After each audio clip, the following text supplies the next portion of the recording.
Well, so this was a video that I kind of had delayed for quite a bit. I originally wanted to cover the multiplayer of this one before I reviewed it, but then I realized, well, there's really no need to. I'm probably not going to like this game anymore, and frankly, I'm probably never going to play this ever again. So welcome back to the channel. Yeah, so that's right, of course, today I'm of course reviewing Modern Combat 5 Blackout. This was, of course, released in 2014 and got re released in 2019 for the Switch. And, well, let's just start with the positives. So, the positives for this game are, of course, well, the graphics do look pretty nice. This started out as a mobile game first, and so you don't really expect the graphics to really be anything all that interesting, but they do look surprisingly good for a game that came out on phones. There's also no microtransactions. Is it really that surprising that this game doesn't have microtransactions and that's such a good thing?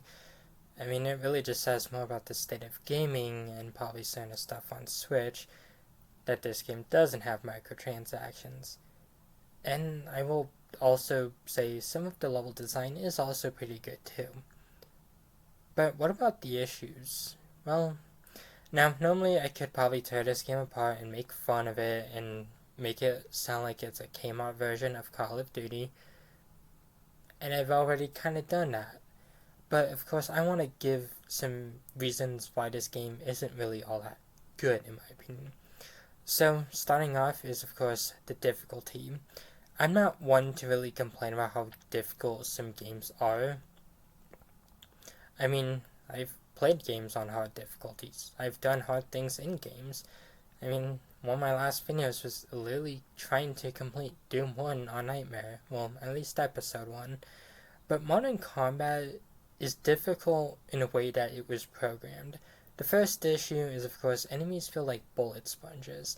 Now, sure, you can also take a look at Halo and comment on the fact that enemies are also bullet sponges in that game. And you would be right, because enemies in Halo kind of do take a few bullets to kill.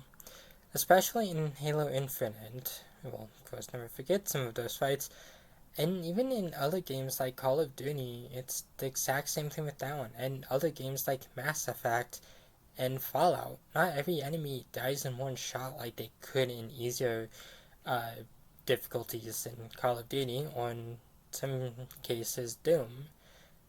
And that's not the fact I'm complaining about, it's just the fact that Modern Combat tries to make it itself a real down to earth game, but a headshot doesn't automatically kill an enemy.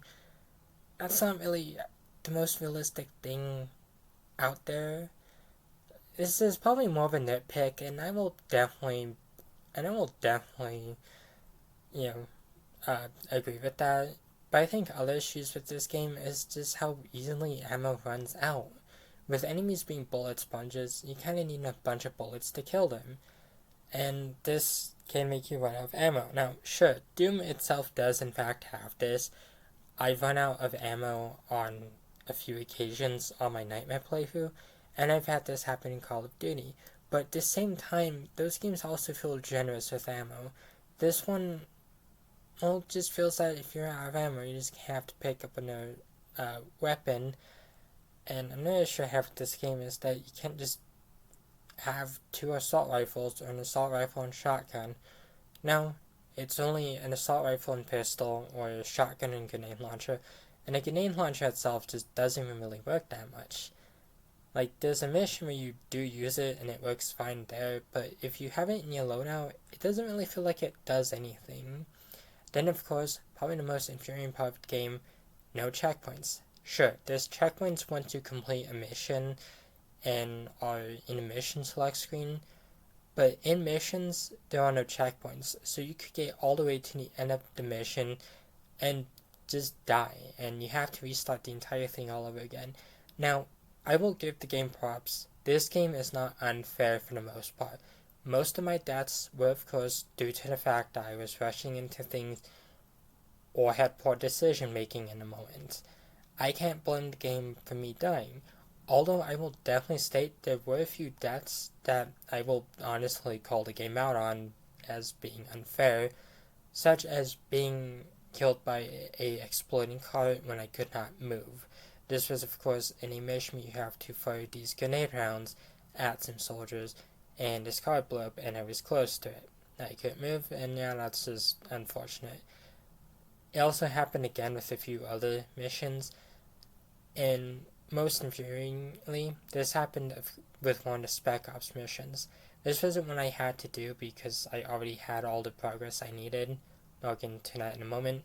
But of course, I wanted to do this because I wanted to complete as much of the game as I could. And my allies, well, they kept dying. It feels like they don't regenerate health in the Spec Ops missions, and this did get annoying very quickly because they kept dying over and over, and pretty much just made any amount of progress just well, basically made any amount of progress just basically gone, which was annoying. Then, of course, there's the progression system. Now, a lot of games do in fact have progression systems. Doom, Halo, Call of Duty, Battlefield, Mass Effect, Skyrim, Fallout, you name it, it probably has a progression system in one way or another. Modern Combat has this too, and you do progress through the story by earning a amount of stars. You of course do get these stars from completing missions, spec ops, and of course multiplayer. You of course will get you of course will always get 1 star for beating any mission. The other 2 are from completing any objectives in the mission itself. And this is the same thing with the Spec Ops and multiplayer mode. And to get to the final level, you of course have to collect a certain number of stars. This isn't annoying on its own because I got most of these from doing Spec Ops, but they do become annoying when you have to restart the mission over and over again because you died. Now, I'll give the game credit. The game is not that long. Neither of the missions. At most, they're like 5 minutes long. Maybe 7. And others can just quickly be done very quickly in order to, continue your progression.